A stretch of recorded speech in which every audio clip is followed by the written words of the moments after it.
What's up, friends? Welcome back to the show. Today, I sat down with Jared Pickard. He is the co-founder of Be Here Farm and Nature with his beautiful wife, and they run a biodynamic garden and create some of the highest quality, highest intention skincare products you've ever heard of. But the story of how they got there is literally mind-blowing. I'm obviously not going to spoil it for you. You've got to hang around to find out how they overcome some amazing trials and tribulations that included a lifetime of work and intention building this product, this vision that was lost in a fire around 2020, and the rebuilding progress after that is amazing. So we take a deep dive on what biodynamic farming is, Jared's history, everything in between. It's a really fascinating conversation, deeply threaded with the wisdom of nature and the time of year that we find ourselves in, and inspirational, aspirational, and funny, and all the things along the way. So let's get into it with Mr. Jared Pickard. Oh, allow me to interrupt our regularly scheduled programming to remind you that the new year is upon us. And what better way to start 2026 than with Animal-Based 30. AB 30 is our signature program designed to walk you through every step of remembering how to reclaim your birthright to radical health. You're going to have live cooking classes, live training groups. You're going to have coaching support every single step of the way, and share in this experience with a community of thousands of other people on a very similar transformation to yourself. Head on over to animalbased30.com to sign up, and let's kick some butt in 2026. Now, let's get back to the show. Let's kick this one off with your introduction for me on what biodynamic farming actually is, because I have a very layman's understanding of it, and I don't do it justice. I say it's like organic farming on steroids, which feels like it's such like a disservice to what it actually is. As somebody who practices and lives this, what is biodynamic farming? You know, I think the first thing that when somebody asks me that, I want to start listing off things kind of like, well, you do this, you do this, you do this. But then ultimately I get to the place where if the conversation goes on long enough, I try to explain that it's actually a process that's happening inside the person. So like when I talk to, for example, hotel properties that are interested in wanting to have a biodynamic farm, or let's just say that they want to have a biodynamic garden, I don't even understand, like there's no reason to even have the conversation unless they have a completely devoted person who's there like doing that. And it's not something you half-ass, right? It's not something that you just implement like rules around, you know, because it's a completely living process inside the person where they relate to the land as a living being, and they go into their dreams and they go into meditative states and prayer states, and they're constantly in a living relationship with their garden. And that's sort of a path that I'm trying to walk down. And then there's some, multi-decade or even less, newer, fully dedicated biodynamic farms. Like there's a difference between like me and my relationship in my garden when I'm all by myself versus a farm that has a team and a staff, where everybody has to sort of understand the ethos. And especially if before we went live, we were talking about one of the main foundational components of biodynamic farming is the utilization of what's called the biodynamic preps, or preparations to be full about it. But that is an area where we can talk about maybe the differences between like organic and chemical or biodynamic farming is the use of these preps, because there's always something that the farmer's utilizing. It's not just air and water and, sunshine. So in chemical farming systems, we know they're using very degenerative chemicals. In the organic farming system, they're using less degenerative chemicals, but if you peel back the onion a little bit, they're actually not from very clean sources. Right. So organic fertilizers, and I don't know if you've gone into this on your show before or not, but organic fertilizers by and large are made from factory farmed animals. So they're made from bone meal, blood meal, and feather meal. And so it's a bit of a magic wand of the industry to take the waste stream from the factory farm system and say these are organic in the sense that they were alive, but not organic in the sense that they were following any sort of organic practices. Certainly not regenerative practices, certainly not pasture raised practices, right? The things you would care about with factory farmed animals. So you can't go down to like Joe's pasture-raised chicken shack down the road and get enough bones and feathers to make the amount of bone meal and feather meal that the organic farming system is relying on. So I think there's a lack of awareness there, even within fully dedicated organic farmers who think organic fertilizer is organic fertilizer and therefore it must be good, but it's actually not from a great source. And if you are what you eat, the plant is what the plant eats. You know, you go all the way down the chain. If it's coming from factory farmed animals, then it's a very questionable source. And so in biodynamic farming, they wouldn't use any of those types of products that we've listed so far. They would use grass-fed manure, which is treated with the biodynamic preparations, which involve plants like yarrow and chamomile and horsetail, things from the wild or things that the farmer grows on their property. And each one has its own way of being prepared by the farmer or by the prep maker. In my case, currently, we're working with a prep maker. And most of those are applied to the compost, and then the compost is applied to the field. A couple of them, and kind of like the most talked about ones, are the ones that are actually applied to the field directly. And to be specific, these are known as Preparation 500 and 501. And you were asking about it before the show because I think you saw it on the farm you mentioned in Tennessee. Yeah, let me tell the story real quickly for the insight. So a couple of years ago, my wife and I have been in Tennessee coming up on 4 years, and we're a hobbystead, for want of a better term. You know, we've got chickens, we've done goats, we had pigs, we've got a garden. We're growing things to the highest intention that we can do it with our limited understanding. And when you get into this world and you haven't come from this world, you basically know nothing. So it's a process of breaking things, fixing things, trying not to kill things, trying to keep things alive, trying to keep the predators out, trying to grow nourishing plants and things for our family that don't require the chemical inputs.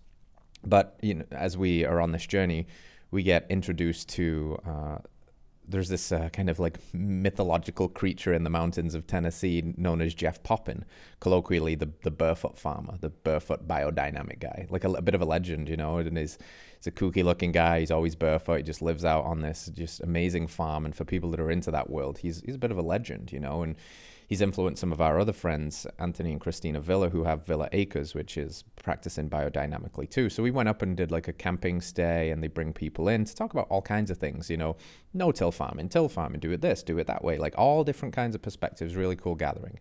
But one of the workshops we did was one of these preparations. So I remember we have our kids, and my wife and I are sitting around, and we're listening to this guy, very deep guy, you know, talking about, you know, philosophy and spirituality and the unconscious and dream states while stuffing manure into a cow horn. And I'm just like, what is this? This is the trippiest thing ever. And we did, and then we do them. He brings us, we do a lot of these things, and then we put them in a wheelbarrow and we walk them down somewhere and we bury them. We like, I'm in there digging the holes, and then we bury them. And this man is explaining to us how, you know, these are gonna, I don't know what the proper terminology would be, but prepare or ferment, whatever it is, and then they'll be used to, you know, get put back to the land, and that this can increase yields, and it's like balancing energies and stuff. And I'm super into it because I'm like, yeah, this is like hippie farming. I love this shit. This is great. I don't know anything about like the science, quote unquote, is an interesting term to use here. The spiritual sciences maybe, but that was my first exposure to like biodynamic farming. I didn't realize necessarily at the time that it was influenced by things like Steiner's principles and all of that stuff, which is really interesting. So yeah, these preparations from the outside looking in can seem relatively kooky, and like you're putting manure in a horn. What's that all about? But it left its mark on me for sure. And then our friends that practice this way, they do produce like amazing quality goods, and like just their farm is alive. You can tell it's very, very different. It's a very different thing that you eat. It's a very different way that it looks. The quality of everything they produce there is eons above. So yeah, there's something. That's right. You know, you look at like the fruit of something to judge it, really. So that's right. Yeah. People who would visit our garden and would comment like you're commenting, like the obvious vitality and colors and just health of the crops, and they could notice it and they would comment on it. And these are people who've seen lots of gardens, like very talented chefs, farmers, all sorts of people have been on lots of gardens. Wow, like the quality is just through the roof. Yeah.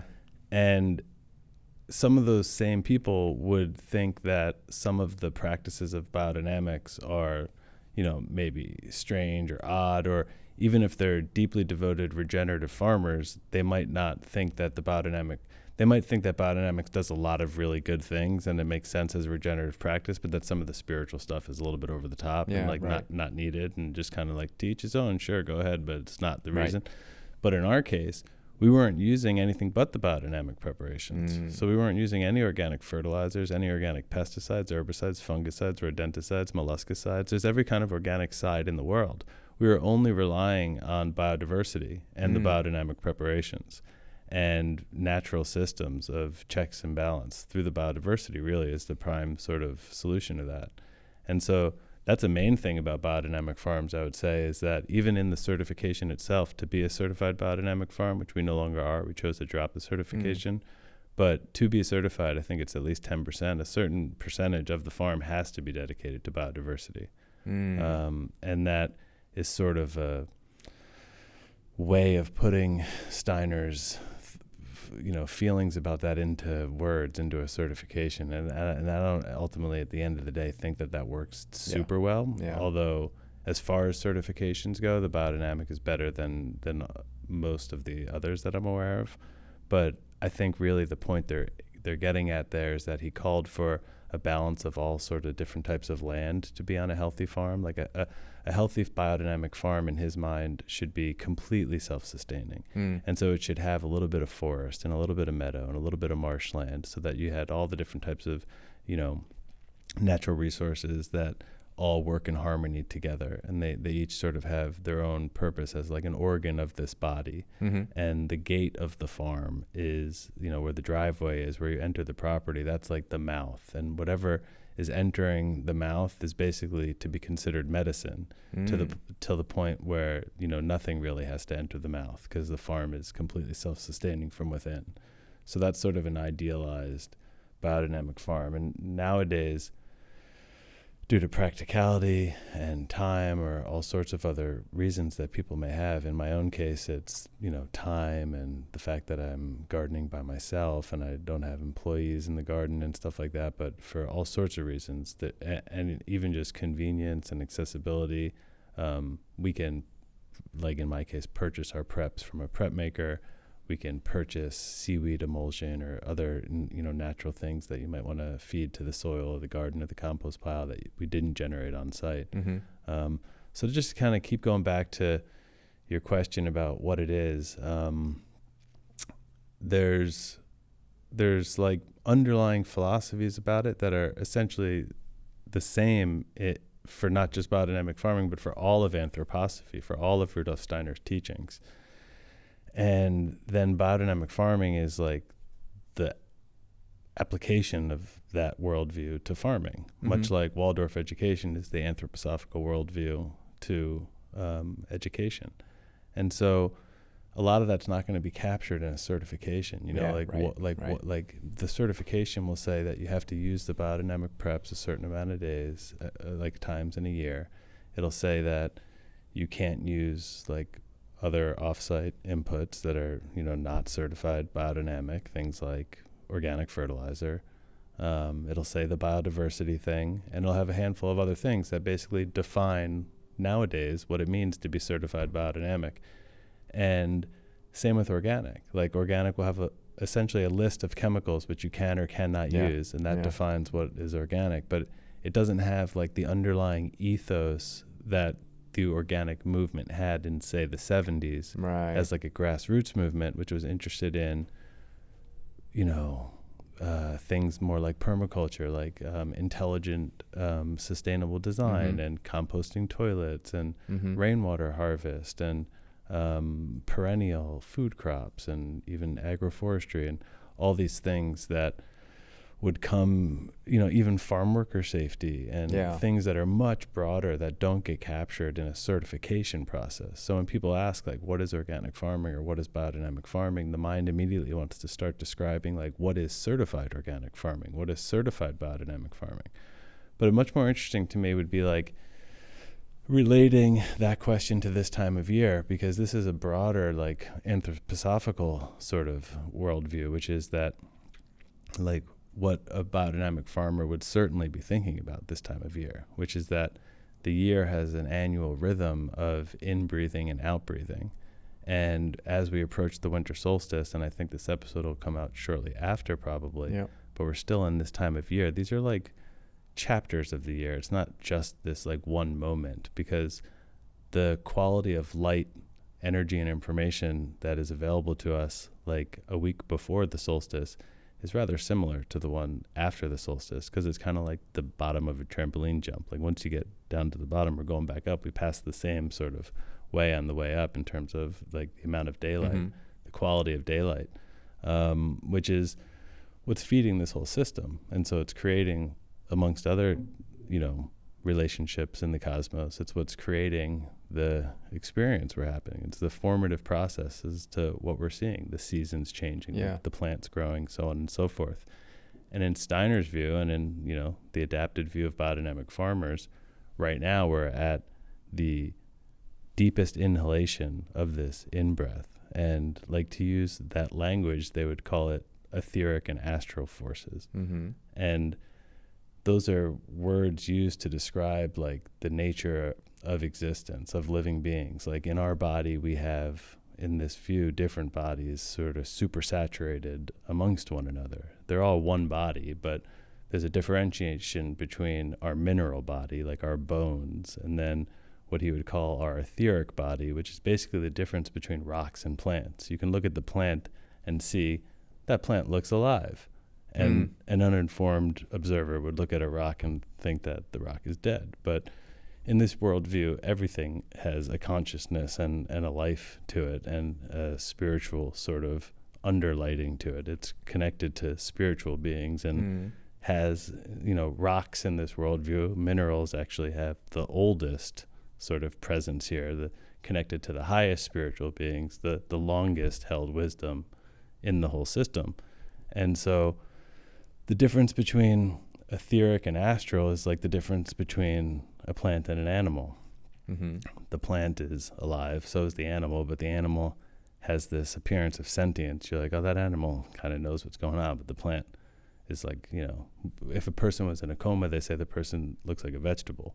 So like you look at the vegetable and you're like, oh, that's alive, but it's not that smart, right? It's kind of brain dead. That's kind of what, so that's like what we think about it, but in common tongue, but so, and then the difference between the animal and us would be the I, what he would call the I or the ego body. Right. That's self-consciousness. And so we can look at the animal and say, choose with our free will what is morally right or wrong, and go live according to, values that we establish for ourselves.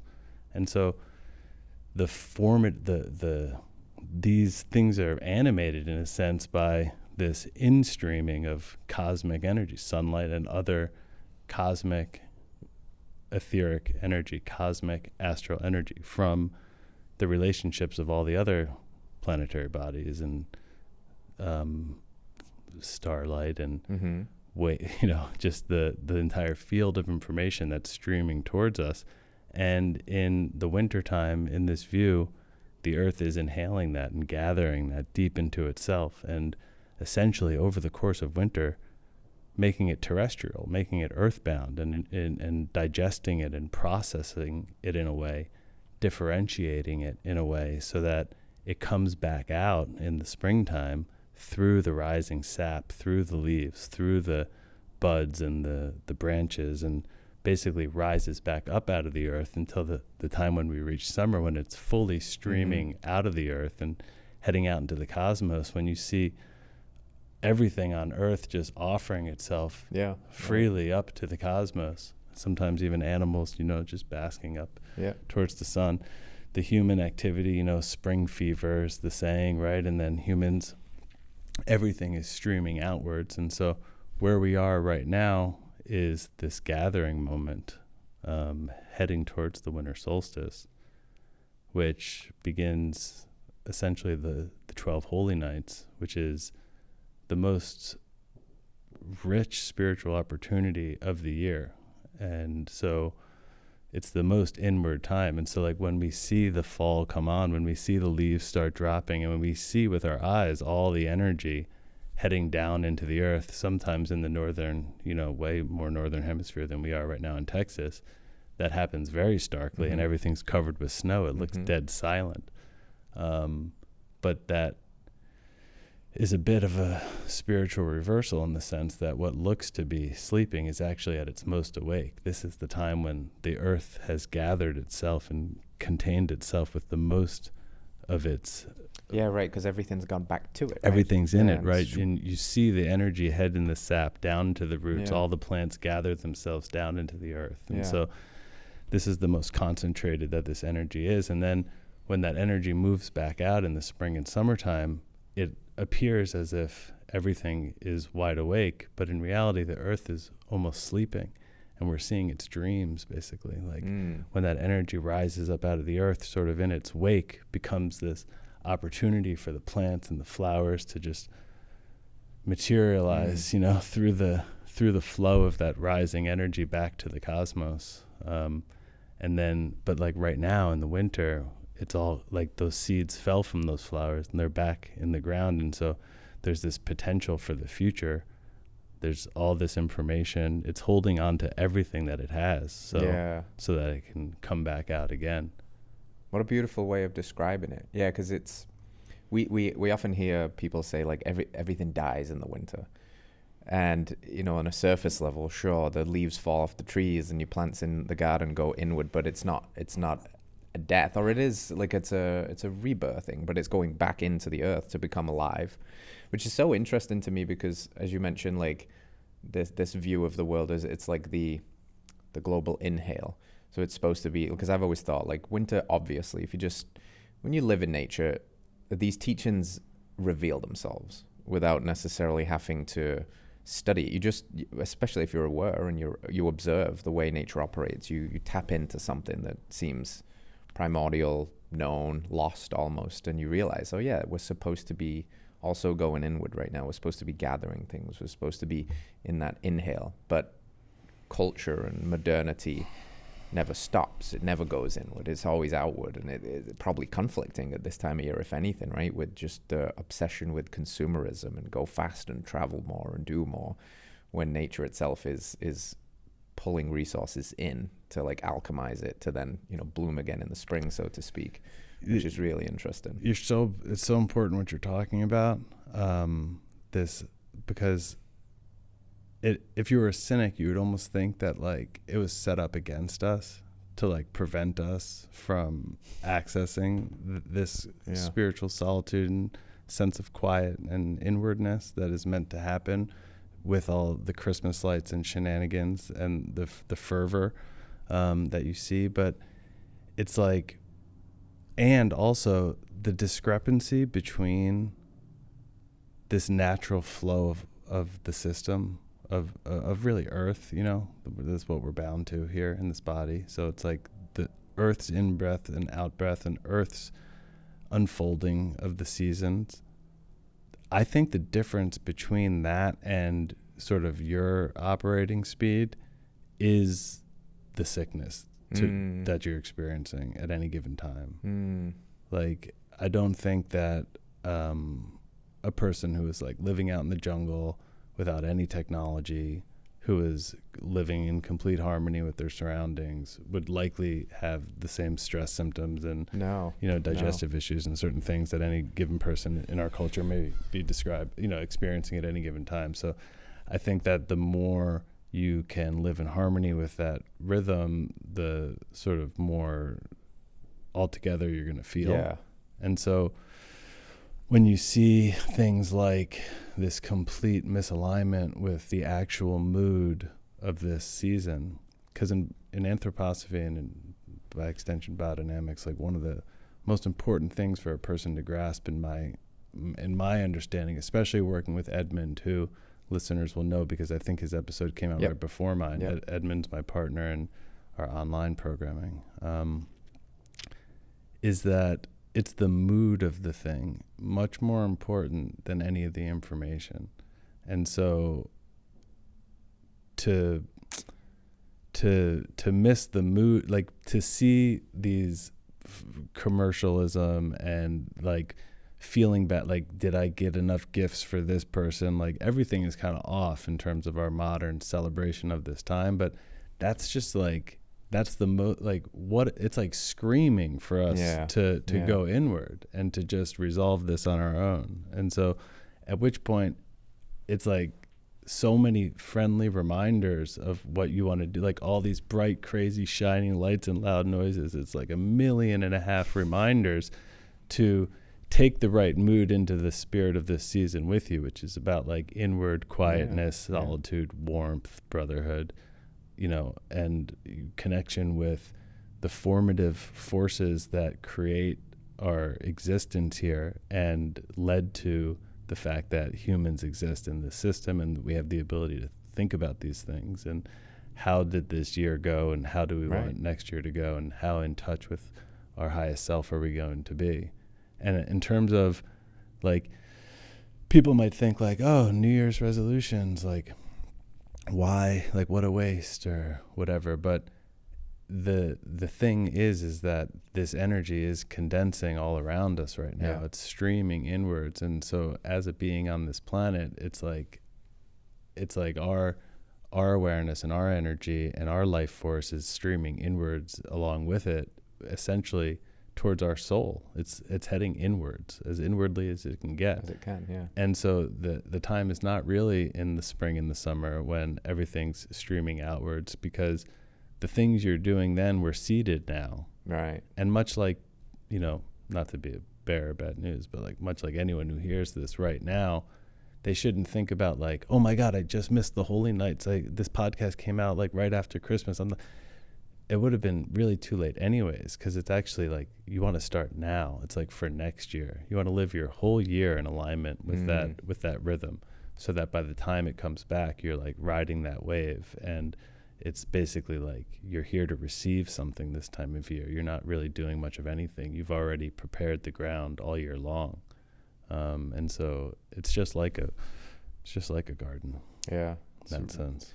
It's very well said. And I think that inability to like really be in sync with nature is creating this incoherence in the human. Like you said, it's so palpable when you can see how conflicting the energy of like what is supposed to be versus what we experience is.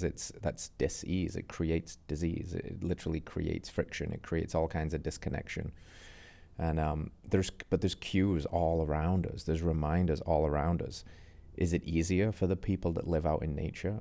I think so. It's one of the reasons that I chose to go live out in nature, because I wanted it to smack me in the face. I wanted it to say, see, look around, like remember. It's probably harder for the person that's trapped inside of a box in a city that's bustling, but it's always there because it's you, right? Like you're of nature too. Like it's always aware to you. And then there's all these, I always get fascinated. I'm sure you're aware of like the Santa Claus a mushroom story. You know that one? Mm-hmm. I'll tell it for the listeners just in case. It's always fun. But there's all different kinds of strange traditions that have made their way into our, Christmas holidays of consumerism. But there's kind of an old Siberian tale of the Siberian shaman might be what we've come to know as Christmas. A Santa Claus, with the red and white suit is the same color as the Amanita muscaria mushroom, the red and white mushroom, like the Mario mushroom, if you will, that just so happens to grow under pine trees that, we chop down and bring inside our house, and we put presents under the trees. And these perhaps were the present of consciousness that grew under the trees. And why do the reindeers fly? And was maybe because they drank the reindeer urine, which is required to process the Amanita muscaria mushroom so you don't get sick. And then they had visions, and the visions might have included things flying, astral bodies, beings, reindeers, Rudolf.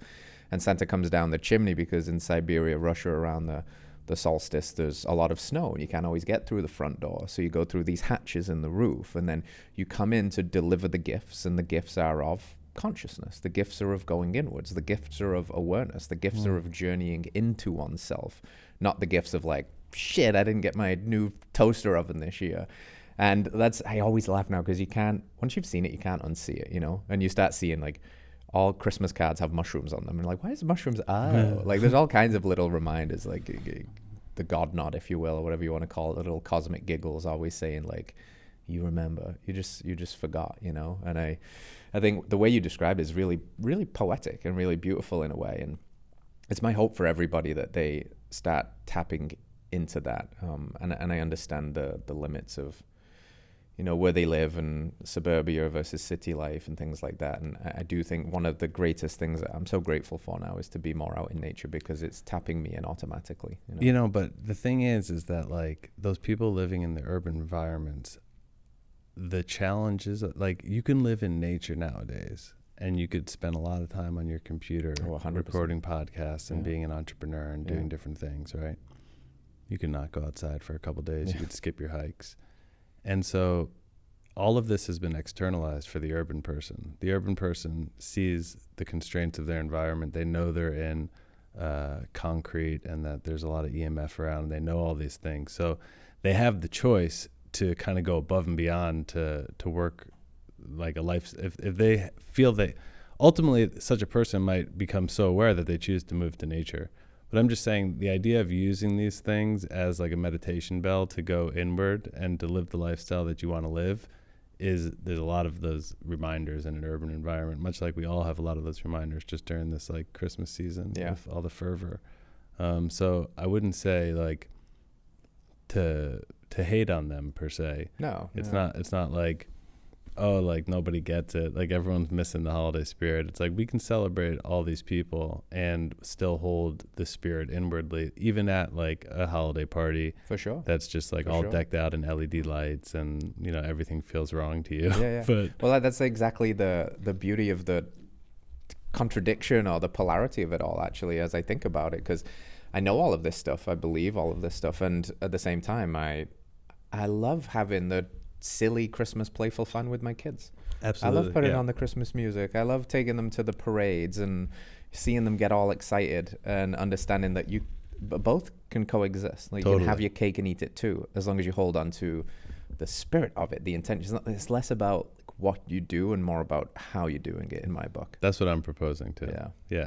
Yes, both approach. Yeah. We like that, you know, because we do live in a pretty wonderful time. There's the buffet of hedonism and options to choose from. And I guess in the Steiner principle, none of it's good or bad, really. It's all just serving the cosmic soup of like, hopefully you're choosing a bit more mindfully off the buffet, because if you only fill your plate with brownies and ice cream and cookies, you're going to make yourself sick. And if you only consume from the buffet of instant dopamine and karma and disconnection from nature, you'll probably get sick too. But it serves it in a way, because it's a reminder of like, modernity with all of its amazing things has also come at unintended consequences and cost, you know. And now how do we like reintegrate the human back into nature and nature into the human and all of this fun stuff? Yeah. Where'd you get into all of this?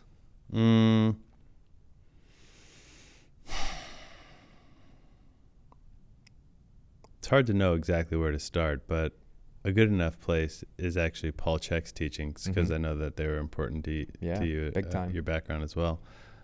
Because once I did learn about the 4 doctors, for the listeners, they're familiar with that? No, recount. Dr. Diet, Dr. Quiet, Dr. Movement, and Dr. Happy. This is Paul Chek's system for living a happy and healthy life, I would say. And their catchphrase is, they're the last 4 doctors you'll ever need. Yeah. And in truth, it actually, you know, I had a little machete incident in the garden, which took me to a doctor, but I really actually have found it to be true. And this is going on quite a while now, because I came across these teachings, I think in 2008 for the first time, maybe. And basically Dr. Diet, pretty straightforward, except it's not just the food and water that you eat and drink. It's also the ideas that you consume and digest and the music and everything in your life that you're digesting. Dr. Movement, he breaks down into working out and working in, activities that expend more energies that they generate versus activities that generate more energy than they expend. Dr. Quiet is about, you know, rest and recovery and meditation. And Dr. Happy is actually where the rubber meets the road at the end of the day, because, you know, you got to have a dream in this system, and keeping these 4 doctors in balance is the method for walking down what he calls your dream line, which is the line between you and your dream. And if you don't have a dream, you're going to be walking in circles probably. Or living somebody else's dream or Oh culture's yeah, dream. or your nightmare. Which is a nightmare. Yes. Yeah. And so, identifying your dream may start with identifying your nightmare, and then getting out of that. That's another part of the teaching. Yeah. But the Dr. Happy is really the thing that kind of gets you up. Like, it's the magic sauce, because if you're, doing your best in all the other categories, but you're still completely, totally overextended in your life, which is kind of a common feeling. Like, we're trying to eat right, we're trying to sleep right, but work and family, it all fills up pretty quick, right? So if you like do an audit of your spiritual energy bank for the day, you'll find that you're pretty overextended. And only the Dr. Happy category can close those gaps, because when you do something in like the movement category, like you do your workout for the day, the cost of doing that is pretty low, but you got to carve out some time in the schedule. The return on investment is pretty high. You might feel like 2 or 3 times better than when you leave. But in the Dr. Happy category, like for me, it would be like hiking in nature, or painting, or watching funny comedy, or playing with my daughter or dogs or something like that. The cost is extremely low usually. You just kind of have to step outside, and the return on investment is like 1,000 to 1. You feel a million times better after you go hiking for an hour in nature. And so that Dr. Happy category is mostly forgotten in adults, and is kind of, I've found after 15 or 20 years, whatever it's been of living this way, that it's always where I need to make my correction, almost always, because the other categories, diet, movement, sleep, like, if you're living a lifestyle where those things are important to you, you're usually not that off center. Maybe the holiday season, there's some other temptations around or whatever. But personally, I don't really drink. I don't do a variety of things that kind of come up this time of year. I don't eat sugar, so it's not really a big deal for me. That Dr. Happy category, like, I could easily fill my schedule up with work stuff and new retreats and new product ideas and replying to emails, whatever it is. And so to remember to schedule yourself into the system kind of as seriously as you take all the other things on your calendar, that's the secret sauce to that system, I found. Anyways, that was a little bit of a tangent on the 4 doctors, because once I discovered that in my life, I discovered mindfulness practice. I discovered organic food. These were all completely new discoveries for me in 2008. I grew up eating reduced fat, low fat, snack wells, egg beaters, highly processed foods. I was 250 pounds. I was drinking a lot of alcohol, doing a lot of other drugs, all recreationally. I'd never heard of a ceremony, probably. So totally different person. I was working on the floor of the New York Stock Exchange, just, wearing a 3-piece suit, standing in front of 7 screens in like a dark room with no sunlight. It was a very toxic environment. So once I discovered these things, like you were talking about earlier, like the urban person having a harder time than the person living out in nature, I found that to be the case pretty quickly. At first I was like, I love all these new things that I'm into. I feel so good. And damn this environment. I'm going to just go to the gym at 5. I'm going to go to the butcher shop at 3 p.m. I'm going to live this life. And you do have to, because it's so far removed from like living out in the woods, you do have to do quite a lot of heavy lifting to sort of feel like you've gotten all the way back to some sort of natural rhythm. And so, first of all, at work, I got the nickname the Weirdo, just because I was like bringing in my own lunch and like occasionally do a few squats. That was enough, though. That was enough, yeah. That's enough to get you triggered the NPCs, as we call them. Yeah, and I just started realizing that I couldn't really outdo my environment. The environment, the whole place was not going to allow me to live that life. At the time, I thought, I'm going to live this life on Wall Street for like the next 20, 30 years. Some mysterious path is going to reveal itself. I'm going to be super successful. And with all that money, I'm going to retire and I'm going to start doing the things that like I really am psyched on, like this whole farming and nature stuff. And I ended up, through a confluence of reasons, having the opportunity to pursue it sooner, but also just sort of coming to the realization that I was willing to do anything to pursue it at that point, because I didn't think I would ever do it if I waited till I was like 50 or 60 after that second career. It's like, I'm going to learn how to farm for the first time. Like at this time, I had grown up in the suburbs. I had never like hammered a nail into anything. I didn't know anything about tractors or engines, or not that I even use that stuff on our current farm, but when I left New York and took on my first farming apprenticeship, I was learning all that kind of stuff. I was building fences. I was like tilling up a field and mowing fields. And nowadays we actually don't work with any machinery in the garden or in our production space, which we call the altar. But so it's very hands-on. I mean, handmade. The whole process is done by hand, and that kind of it's not like a romantic ideal that I'm after. It's, I think, the way to get the highest quality product. Yeah. Because I'll just talk about our products for 1 second. Like if we have a skincare product that we make that has chamomile in it, I'm just using this as an example. There's a huge difference between, and let's even say it's organic chamomile, and or a field of organic chamomile in Bulgaria, 1,000-acre field, harvested by a huge machine that cuts down the top half or whatever of the plant, and then, has a mechanism for sorting like the leaf from the flowers and the stems and seeds and stuff like that. And then ultimately you end up with like this brick of organic chamomile that'll be dried in some huge factory setting and vacuum sealed into plastic, hit some sort of shelf, and then wait there for a skincare maker to order 5 pounds of dried chamomile. And then that'll ship to them. And according to the American Botanical Council, the time between harvest and that moment of shipping to them could range from months to years. Oh, wow. So it's much different than, of course, picking something fresh and working with it right away. So months to years, it's sitting in that warehouse, and then they order it. They don't really think about that so much, because when you order something like that through a middleman, all you're going to get on it is the country of origin, or if it was organic or not. You can know that. But if it was organic and it was from certified organic in China, for example, there's a lot of stories about that not being a very, trustworthy certification process. The reason why I dropped my organic certification in the United States is because I found it to also not be a trustworthy certification process through my direct experience of being certified for several years.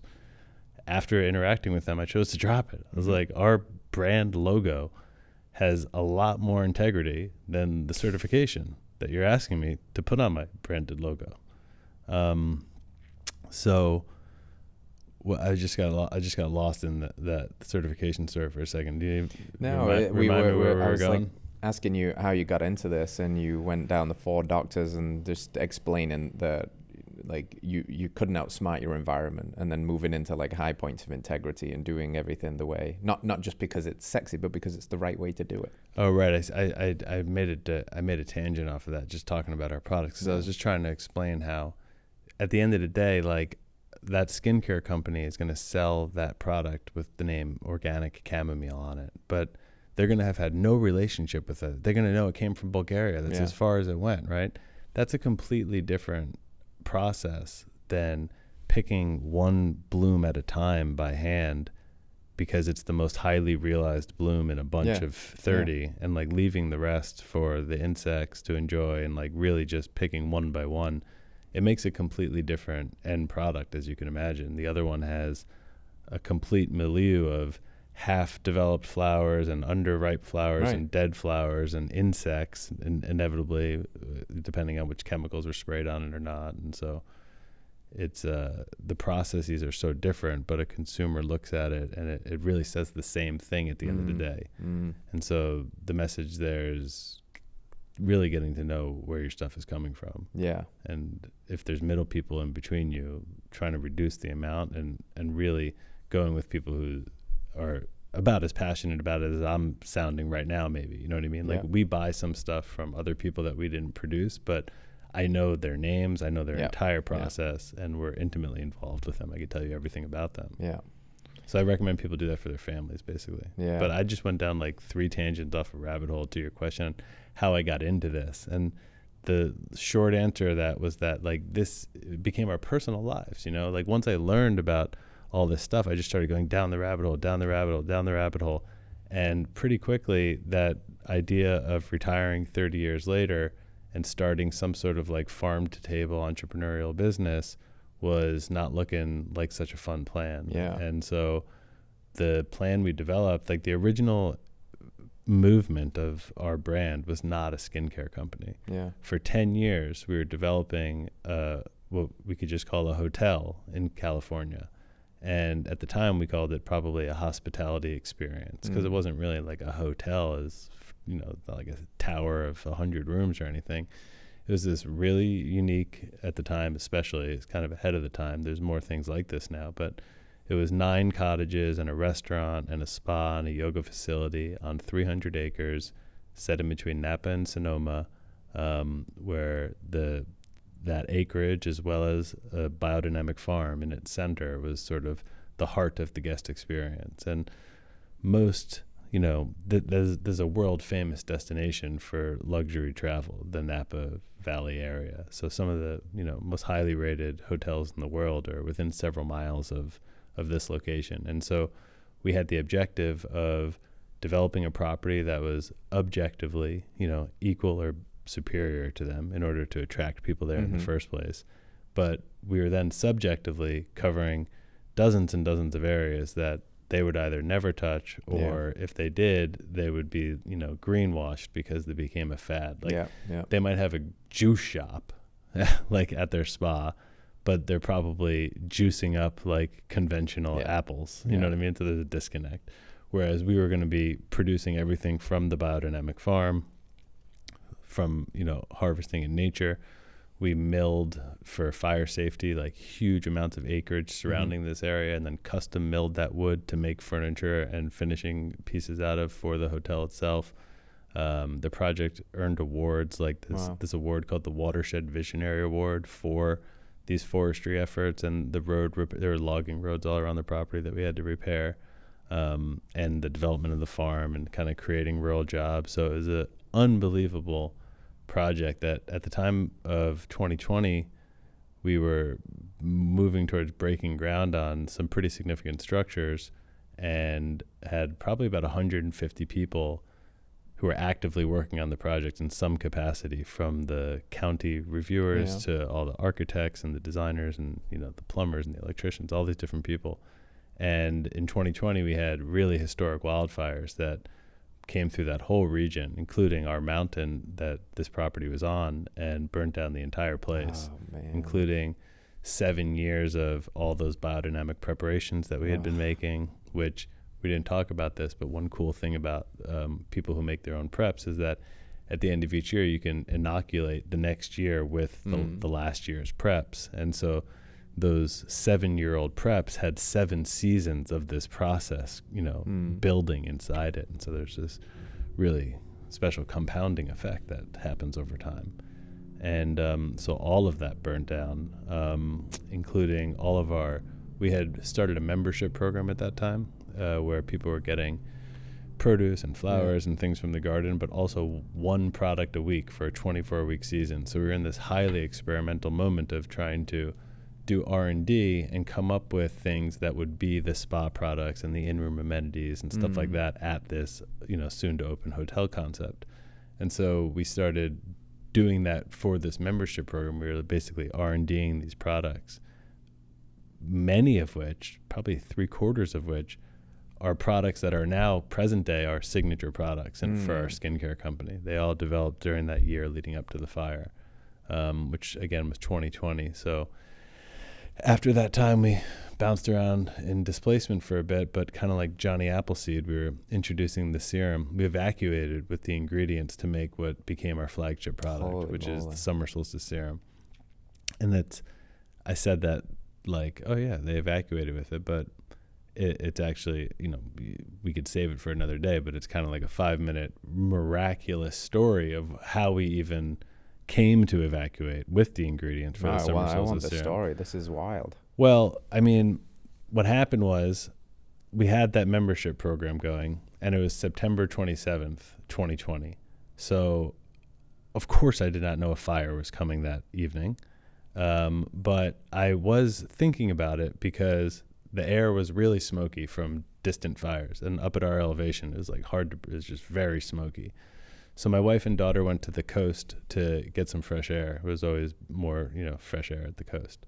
And I stayed home because a week earlier I'd met this guy named Scott Lindy, who's the founder of Sun Potion, which is a great company, selling tonic herbs and adaptogenic products. And he and I had met. He came to the garden. He saw the products I was making for the membership club.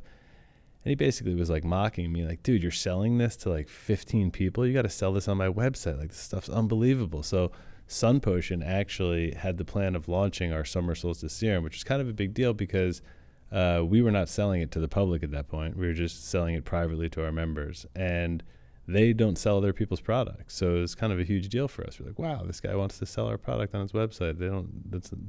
They only sell their collection.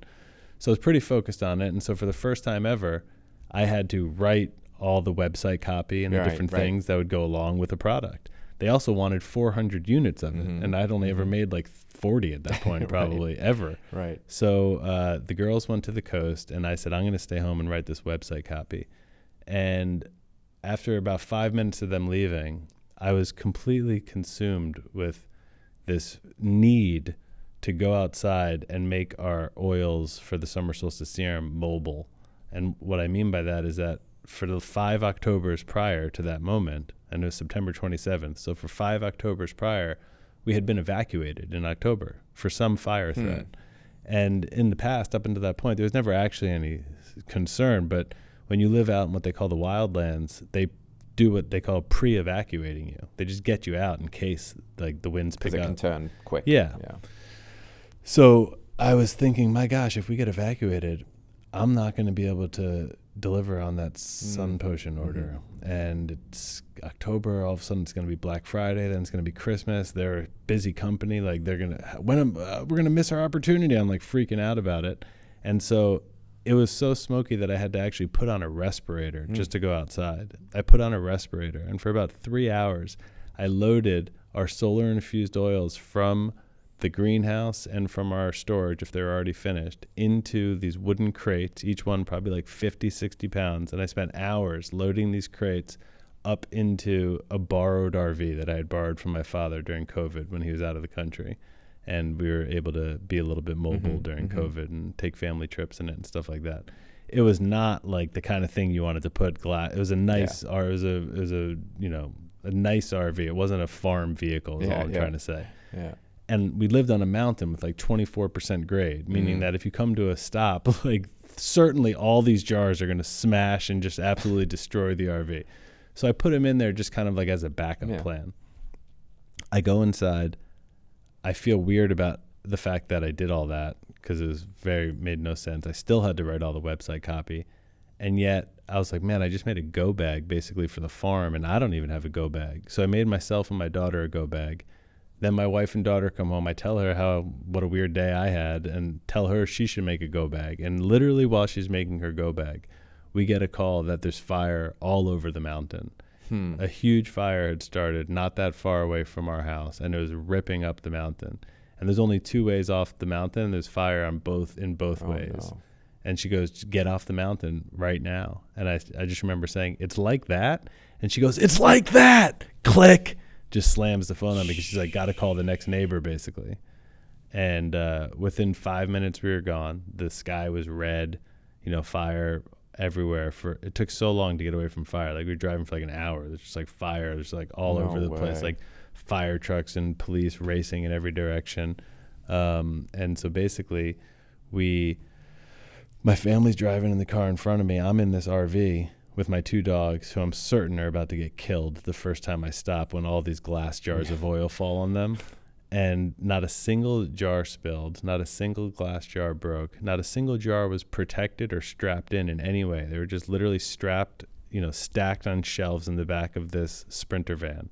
And all I heard for the next hour as we're driving through the fire off the mountain is this like clang, clang, clang, ding, dang, dang, ding, like a symphony. Yeah. And I felt like I was on fucking Noah's Ark. I was like, I got 2 of every oil, and these things are gonna. And 2 dogs. 2 dogs. I got 2 of every oil. I got my 2 ladies in the car in front of me. Oh man. I was like, we are so safe, so protected. This hotel is probably going to burn down. This thing is probably done. I just spent a third of my life on something that is vaporizing as we speak. And I just knew that it was going to be fine. Wow. And those oils were just singing to me in the back, and I became a skincare company. Wow. And so I don't have those plans anymore to develop like what we would have considered the world's best hotel if you asked us at the time. And that is different than what my dream was, is the thing. You know, my dream was to live in nature and to share that with people. Nature connection, you know, share the transformative power of nature connection one-on-one with people in an intimate setting. And so that dream, like if you were looking at me from the outside on that day, you would have been like, that guy's going to kill himself. Like, you know, it's like, you'd understand anyways. Oh, dude, come on. It looked like you probably like not only 10 years and a ton of time and intention, but probably I imagine a lot of financial baggage, all of it, right? Like the weight of the world basically in flames. Yeah. But, you know, spoiler alert, it's worked out fine. I would sign up for it again, knowing everything that I know. Well then, there you go. But the dream didn't burn, you know. Actually, the dream felt really expansive at that moment. Like it felt like, wow, somehow this project, which consumed so much of my life, and 300 acres when you're standing in the middle of it is very large. Yeah, oh yeah. But when you're outside of it, it's actually not that large. Yeah. And so when like the theoretical boundaries of this dream were constrained to this 300-acre property, when the whole thing burnt down, it was like, wow, nature connection is appropriate to almost every, you know, population and type of industry. Like everybody wants to go connect with nature and learn about being healthy, and everybody, you know, might enjoy skincare products grown and made by hand. Like all of a sudden the idea became, well, let's host retreats. We don't need a hotel to host retreats. We go to other people's hotels. And let's host, you know, eventually that turned into, well, how do we stay in touch with these people year round? So we started our online community, and now we're basically in our third year of this program that Edmund probably talked about last week too, called, or when he was here, called Being Human, which is a 12-week online spiritual study program in the teachings of Rudolf Steiner. But at the end of that, people don't really want it to end. So we invite them into this second program that it's not on the website, we don't advertise it, but it's like an alumni program. It's for people who want to stay involved. And so twice a month, ongoing for the last 3 years now, we have this community of people. There's about 25 active members at the moment, where we just sort of chew on large esoteric texts like Steiner. This year we did the raw material. Next year we're going to choose another Steiner piece. So how to, you know, live that dream, even though it appeared to vaporize in consensus material reality, it actually sort of expanded at that moment and is still the exact same dream that drives me every day to make our products, to plan these retreats, to, you know, bring in, you know, pull together the Being Human program, the various things that we do. Also to consult for other people, to help people with their hotel or resort or spa programming or retreat programming. All those things that we did for those 10 years leading up to the fire feel immediately transferable to so many other people than to just ourselves, which is what we were focusing on, you know, during those 10 years, rather pretty much in secrecy. Wow. Whereas now, like, thousands of people have enjoyed our products. In a wild sort of sense, the fire alchemized it into something even bigger than it could have been, right? Absolutely. I never would have done any of the things that we're doing right now. And, you know, just to sort of like continue to keep Steiner as the through line for me on this story, the Goetheanum, which is like a school community, like let's just call it the headquarters of anthroposophy, in Dornach, Switzerland. It's this huge UNESCO heritage building. It's one of the, if not largest, concrete, like whole concrete facade buildings in the world. And it, through its architecture and windows and hallways and theaters and everything, it tells the story of what it is to be a human, like in a timeless, universal way that, like, thank God it's a UNESCO heritage site, because like it's like people need to visit it and need to have the experience of walking through it. But the first Goetheanum was wood, and it burnt down through arson on I guess I think it was New Year's. It may have been Christmas Eve of I'm gonna think like 1923 or something like that. But it's give or take 5 years. Steiner died in 24. You know, I'm not the best at math. I barely know my age.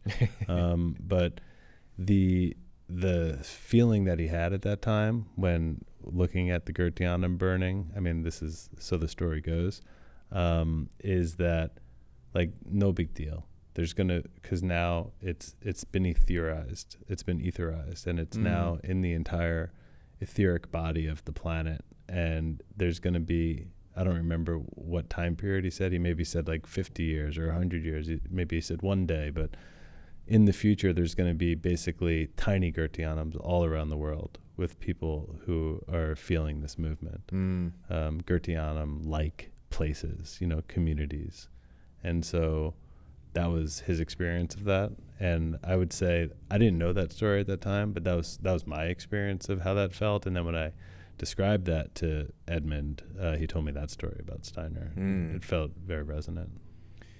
Yeah, I was once with a Lakota elder, and he was talking about the spiritual significance of fire. And obviously fire's been with us for a long time. You know, it's been an ally. And in the culture and the lineage, they would refer to it as grandfather fire. And he talked about similar alchemical processes of like burning things down and reducing them to ashes. And of course, we've got all this symbology around it, like the phoenix rising from the ashes, right? And he talked about the spiritual significance of what burns in the fire. It can then be carried on the smoke as mini prayers that go and echo into eternity, into consciousness, through the ancestors, through the future. And that if you have the right pure intentions, that what looks like it's turning into rubble and dust is actually becoming alive in just a different kind of way. You know, like this idea that energy can't be destroyed, it can only be transformed. And maybe that's exactly this kind of process. And I think that those are just two ways of saying the same thing. Yeah. And also Steiner, studied traditions from all around the world and used whatever words you want for borrow, inspired by, pulled from, stole, whatever words make people comfortable.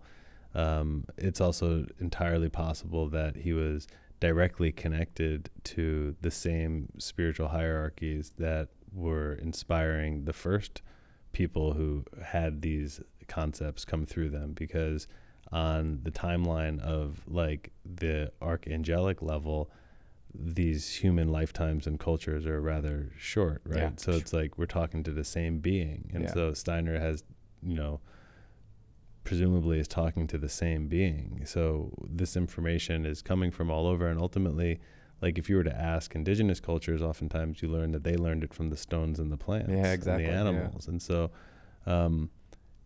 I think that it's very possible that Steiner was somehow informed of these like Lakota or other indigenous traditions, or was just simply pulling on the same sort of cosmic thread. I'm not exactly sure, but sometimes when I share information about Waldorf or Steiner or biodynamics online, people will comment like, well, that's just an indigenous practice. And it's like, what do you want us to do? Not celebrate them, not work in harmony with the earth. Like, I replied to someone the other day, I was raised Jewish background. It's like, should I only eat Jewish food? Right. Like, can only Chinese people eat Chinese food? Like, these practices are I would consider them more universal. Yeah. And that, I don't know, it's just coming up for me because the way you describe the Lakota teaching, it feels 100% like different words for the same thing. And so that's, for me, like the most beautiful part about Steiner's work is how it feels non-denominational and universal. Yeah. And in alignment with a lot of what I ever learned from indigenous cultures, which brings us back to the beginning of the conversation, because before we had the intellectual ability to sort of scientifically break all these things down, and we were more in alignment naturally with like the spiritual flow of life, we wouldn't, what am I trying to say? It's like we wouldn't need the words anyways. Mm-hmm. And so the words are just not the important part. Yeah. And who said them when and how to me is not the important part, but it's the feeling underneath them. That's exactly right. Yeah. It's the ineffable. We're trying to, Ramdas used to say, the finger that points at the moon is not the moon. You know, you're like clutching at straws proverbially. It's just like, we're trying to describe something in the limited constraints of making noises with our face and throat. Like you have to feel it to believe it. And just like anthroposophy is the Steiner term, right? And then, you know, like more of an indigenous culture would be like animistic, like everything is alive. It's the same thing. Like either all is of or nothing is. Like it's all God or none of it is. And, you know, do with that what you will. But like, yeah, it's really cool in that sense. And I've had both experiences where I've been, because I'm just like much more, and I wasn't this way for most of my life. I was very like a very ardent, like materialist, scientific, like God lol, you know, become more like tapped into just like the great mystery, if you will. And sometimes I've been out and had crazy thoughts like the trees are talking to me, and then the rational brain wants to come online like, shut up hippie. And then I'm like, but no, like the feeling body feels an intuitive welcoming and wisdom, and it helps me tap into myself. And then I'll pick up a random book and it will have a philosophy for that, and it will validate me and be like, oh yeah, I was onto something. Then other times I hear it from a philosophy and then I see cues of it in my life and I'm like, oh yeah, but I think, yeah, we're all just tapping into the stuff of the prima materia of what it is. Like it's all just this like amazing cosmic soup of consciousness and energy, and there's a vast array of experiences within that. And then we just put words in it and then usually get ourselves in trouble because we think it's your idea or my idea or their idea or his or hers, and it's like, relax. Is it useful? Let's go with that. And timely as this episode is, that information is streaming towards us right now. Yeah. In a way that makes this a special moment in the year. Yeah, yeah. Say more, just a little bit more as we get ready to bring this one into land about your products, because you brought me some and we were sniffing them off the air and talking about them on off the air, and I'm so excited to kind of get into it, just knowing the level of passion you speak about it with and describing your process. But you know, what really stands out for you around this process of creating something that then people feed their body with through putting on their skin? Because I'm sure, as you well know, your body eats everything you put on it, right? And it's something you've put a lot of love into. Yeah, I mean, it's just such a natural, it's like the fruit of our lives. It's such a natural extension. Like when you have a garden, and especially when you're developing one that you think is for a hotel that's going to open soon, all of a sudden you have a farm's worth of stuff, right? So you got to start making pickles and sauerkraut. You better start doing stuff. And we quickly, you know, whether it was as a consumer or as a producer of these things, we, you know, once we learned about organic food and we wanted to live a healthy lifestyle, we quickly started looking at the other things that were in our body and around our house, you know, whether it's cleaning materials or the linens that are sleeping in, or in this case, you know, maybe deodorant or shampoo or the skincare products and makeup that, you know, some people wear. And so all of these things are, you know, touch points that are in the Dr. Diet category. We're consuming all of these things. So it's like there's a lot of skincare products out there. And so what ours is offering is a direct connection to nature. They're coming from a single place. You know, this guy ordering from Bulgaria, and then the next ingredient is from wherever, and then the next ingredient from wherever. So they're completely scattered energetically. Let's just talk about it from an energetic standpoint. There's no coherence to that product. And if there's 40 or 50 ingredients on the back of a label, what the fuck's in it? A drop of each? Like, what's even in that bottle? And so we have a less is more approach, like across the board. And so these products, when you farm them in the manner in which we're describing, they can be hundreds or thousands of times more nutrient dense than the chemical counterparts, or even worse, like hydroponic counterparts. And so let's start with that. They're already hundreds of thousands of times more nutrient dense, but then I'm only picking them by hand. The ones that I said are the most highly realized. So now that ratio has increased, because you got to remember the other field is harvesting all the flowers basically, and being rather indiscriminate about it. And then when I infuse them, we don't use artificial heat or pressure, which is how these are usually made, like high pressure to break the cell walls and kind of release the active ingredients, or to essentially heat them up on a huge stove, usually in a matter of hours. So the way that the oils in our collection are sort of the where it all starts, because we then blend them to make our products, but we also blend them with other things to make some of our other products. Like our face mask is honey and oils. Our tallow product is the tallow and oils. Our lip treatment is honey and cacao and coconut oil and these oils. And so it all really starts there. And it's also where my passion for this started, was with one plant in particular. And it's still the first ingredient in all 3 of our signature face serums, which is wild St. John's wort. I'm going to go on a little dive about St. John's wort because it's so unique. It only appears during a 2-week window on either side of the summer solstice. And it only appears in the wild, not always even in the same spot. So you have to go hunting for them. And they're these tiny, tiny little, very delicate, bright yellow flowers. And they're in some skincare products, but that's because people dry them. So they harvest them and they dry them and then they use them. But as fun as that is, that doesn't release the active ingredient. It has to be fresh in this case. All the other flowers into our serums are also dried. It's a good method for preserving the product without it spoiling. And especially in our case, we freeze dry.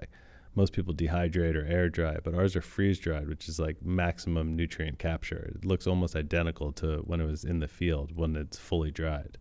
With St. John's wort, we have to harvest it fresh, but there's so much water in it that it would spoil the product if we just infused it right then. It would make the end result, which is this unbelievable blood red, you can't even see through it, this blood red infusion, which you know what color olive oil is. It's like it's like green and yellow a little bit, and then you put yellow flowers into it. It makes no sense, but all of a sudden, because what is this flower? It's a picture of the summer solstice. It only appears at the summer solstice. It's peak sunlight, and it's basically that blood red, that's sunlight. It's basically releasing sunlight into the oil.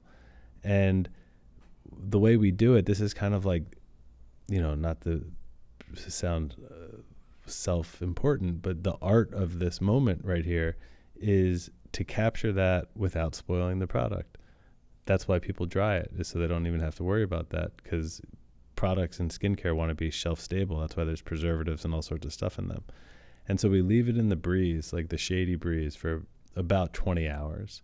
As this gentle breeze passes over it, an imperceptible amount of water evaporates off of it. In fact, if it starts to look limp, we went too far. We wanted to look how it looked when we picked it, but every hour that it's out there, some amount of water is leaving it. And so right around 20 hours, we then drop it into the oil, and then we leave the cap loose. So for like 2 or 3 days, any moisture can still evaporate out. And then we go about our normal infusion process like we do with all the other flowers for about 2 to 3 weeks. It sits underneath the sunshine and the moonshine, and this pulsing rhythm of daytime and nighttime is the only force of action that ever gets applied to the serums. At the end of that, we cold press them, and now we have all of our individual serums. We call that our library for the year. So we'll have chamomile and lavender and rosemary, all these different infusions, St. John's wort. Just to finish on the St. John's wort, the only difference there is that there is still some amount of moisture in there. And basically, I let it settle. And for 3 days in a row, I will baste off the top 90% of the jar, keep the bottom 10% just for my family's personal use. And that top 90% basted off with all the settlement being reduced each day ends up being the St. John's wort that ends up in our serums. Wow. So that is kind of where the passion started for making these products. And I guess I would say I carry that through all the rest of our products, even though the other ones are dried first, it's the same process of growing from seed, all of these different flowers, or finding them in the wild. And then once we have our library of oils, we have a couple other products, I blend them together to make our 3 serums. And then we just released a new product, which people might be particularly interested in because it's our largest product. It's also, by volume, our least, our most affordable product. And its intention is for people to be able to use it liberally for things like oil cleansing. For example, I don't use face wash. I just use our oils, or massage, or lymphatic drainage, or intimacy, or, various other things you can for your hair, various other things you can imagine doing with oil. So those are the oils. We then blend them with honey to make our wet mask and dry mask, which The dry mask and the wet mask are a collaboration with Sun Potion. So it features some of their ingredients like freshwater pearl powder and pine pollen and ashwagandha and astragalus and shatavari and heishu wu and reishi. So those all come through the Sun Potion collection. And then our bath salts are essentially the fact that the only other product that I missed is our hydrating essence, which are mists. And basically these are distillations in a copper still where the steam rises up, and then at the top the ice recondenses it into droplets, and those droplets we capture into a face mist of single variety things like rosemary, oregano. That's actually the one I brought you today, oregano, lavender, rose geranium, lemongrass. We have different sort of seasonal options. When you distill things, this is kind of just more of an educational thing now, but when you distill things, you get two products. You get that steam, but then once the steam cools, essential oils rise to the top, and that's how you get essential oils. And so if I were to distill a half gallon, which is the size batches that I make it in, there would be a ribbon of no more than a couple milliliters of essential oil at the very top of that, not even to fill up the bottom of one dropper jar of one essential oil jar. You know what I mean? And so the amount of essential oils that are currently being sold in the clean beauty industry are far more than the amount of organic, pure essential oils could possibly be in existence. Yeah. So these are generally adulterated and fraudulent fragrances, could very well be endocrine disrupting fragrances and other things that, people who share our values are looking to avoid. And there can be such, even though they're labeled as pure and therapeutic grade.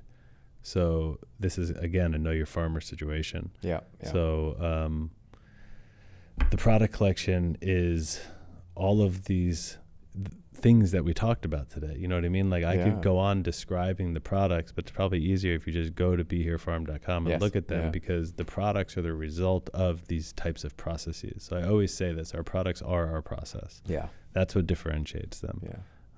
The nutrient density of them plus the cleanliness is really in clean beauty, which is not a term that like I care about because these terms all mean nothing.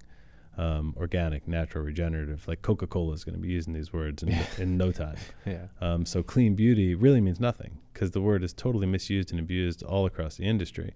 But what could it mean? Like in my head, what does it mean? It means I'm using whole foods without preservatives, stabilizers, isolates, extracts. I'm using whole foods that are unadulterated at the highest quality. And so if that's what we're talking about, nutrient density and cleanliness are the two things that are going to result in the efficacy of a product. And then the last thing about the product to touch on is the mark of the maker, which is, in this case, me. But just what I mean by that is the fact that they're made by hand. Because if I were to give you, this is the example I always use, but if I were to give you two pies right now with the same ingredients and the same recipe, one's made by your grandma, one's made by a machine. You're going to tell me grandma's pie on the very first bite, right? You're going to feel the love, the energy in the pie. And so the mark of the maker is always transferred into the product. And we as a culture are accustomed to the mark of machine-made products because most things are now machine-made. And so that energetic sort of transmission and sort of non-human rhythm of the machine is imprinted into the process, just like everything is imprinted with everything that it interacts with. That's beautiful. And so in our case, you're getting that nutrient density, you're getting that cleanliness, you're getting that vitality, but you're getting this aliveness that really, I think, speaks back to the fact that it's been made by human hands and hearts. Yeah. There's a word, it's I think it's like a Buddhist term, or it's from India or somewhere. I think it's darshan, I might be wrong, but it's this idea that food cooked with love and care and intention is health promoting beyond what you could ever imagine. Food cooked with a different vibration. And I want to come out and watch you like in your wizard cloak making these magic potions, because I just love the level of just fine detail and intention that's gone into every single step of this, man. I'm obsessed and inspired by people that will go to borderline maniacal lengths to create the best possible thing that then other people get to receive the gift of. And I think it's just to hear you talk about that is like really cool, man, really very inspiring. And I am extremely psyched to put these things on my skin and feel them, right? Because I think, again, I said it earlier in the conversation, feeling is believing. So I hope the listener feels inspired to go and check it out and, you know, treat yourself to something that's a little healthier this consumerist season. If we're going to play the game, let's play the game with the good stuff, you know? Yeah, we should have given you like a facial while you're during the facial is actually for the OnlyFans, but we could have missed it myself, right? Jared, you're a treat, man. Tell people where they can go to keep up with you, and also you mentioned Be Human. Just give us the teasers on that. And it's launching in February. I guess we're being a little philosophical today. We didn't quite nut and bolts the program much, which is funny because I was making sure. I'm always telling Edmund, like, Edmund, tell people what our program is, what it's called, who's in it, when is it. You can't just be off in the clouds. And then like here we are, just like talking about whatever. But BeHereFarm.com is honestly where everything is. So from there, you could very quickly click to our events page, which has both our upcoming Italy trip, which is a week in Italy with me and Eben Britton. And Eben, friend of the show. He's our guy. Yeah, the big man. The big man. And then Do Perot, who's a medicine song woman and a cacao healer, a sound healer, a yogi. So the three of us take this group to Italy. It's our third year doing it. It's hands down the best week of the year. So definitely check that out on our events page or BeHereFarm.com/BeSlow. And then the Being Human is our 12-week online program where we dive into Rudolf Steiner, in particular, what we call the 6 levels of mastery: thinking, willing, equanimity, positivity, openness, and balance. And that has a whole cadre of world-class guest speakers like Gabby Reese, Asha Nayaswamy, Kyle Kingsbury, Eben Britton, Joel Salatin, Del Bigtree, and twice to that many of other world-class speakers. So definitely check those out. Definitely sign up for our email list because it offers you a discount on all of our skincare stuff, and then you'll be able to hear about all these things going forward. Beautiful. I love it. I love everything you're up to. I hope I can get involved and experience more of it for myself as well. So thank you for coming out, man. It's been a lot of fun.